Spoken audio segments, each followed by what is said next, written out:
السلام علیکم ناظرین۔ پیٹ میں گیس بھرنا دراصل جسم میں اضافی ہوا بھر جانے کی وجہ سے ہوتا ہے۔ عموماً کھانا جلدی کھانے، کھانا کھاتے ہوئے باتیں کرنے یا کاربونیٹڈ ڈرنکس کی وجہ سے گیس کی تکلیف بھی ہو سکتی ہے۔ اگر یہ گیسز جسم سے خارج نہ ہوں تو پیٹ میں درد اور پیٹ پھولنے جیسے مسائل ہونے لگتے ہیں۔ اس ویڈیو کو دکھانے سے پہلے میں آپ سے ریکویسٹ کرنا چاہوں گی کہ اگر آپ نے ابھی تک چینل سبسکرائب نہیں کیا تو پلیز سبسکرائب ضرور کر لیں تاکہ آپ جان سکیں ہر مسئلے کا حل۔ وجوہات اس کی کیا ہو سکتی ہیں؟ طرز زندگی اور کھانے پینے کی چیزوں کا غلط انتخاب، مرچ مسالے چٹپٹی چیزیں کھانے سے، میدے کا ڈیری پروڈکٹس یا شکر جذب نہ کر پانا، آنتوں میں جنک فوڈ کھانے سے زیادہ بیکٹیریا کا بننا۔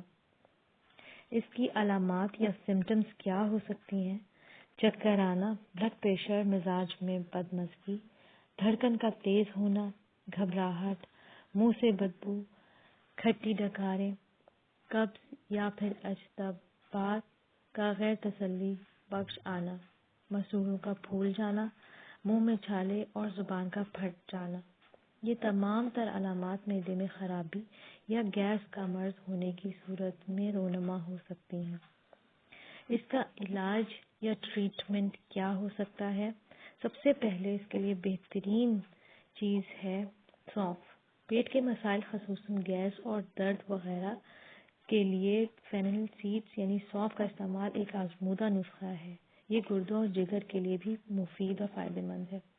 ہاضمے کو درست رکھنے کے لیے کارڈموم یعنی الائچی بھی فائدہ مند ہے اور اسے سبزیوں اور چاولوں میں پکاتے وقت ڈالا جا سکتا ہے یا چائے اور قہوے میں ڈال کر بھی پیا جا سکتا ہے۔ دھنیا نہ صرف خوشبو اور ذائقے کے ساتھ ہاضمے کو تیز کرتا ہے بلکہ گیس اور ہچکیاں بھی دور کرتا ہے۔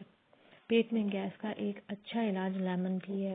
کھانے کے بعد 1 کپ پانی میں 1 چمچ لیمن کا جوس اور آدھا چمچ بیکنگ سوڈا ڈال کر استعمال کر سکتے ہیں۔ ہاضمے اور خصوصاً گیس کے مسائل کو حل کرنے کے لیے ہلدی بھی انتہائی مفید ہے۔ اسے سبزیوں یا چاولوں میں ڈال کر استعمال کیا جا سکتا ہے۔ امید کرتی ہوں آپ کو ویڈیو پسند آئی ہوگی۔ لائک اور شیئر ضرور کریں۔ مزید معلومات کے لیے پلیز چینل سبسکرائب کریں۔ اپنا خیال رکھیں۔ اللہ حافظ۔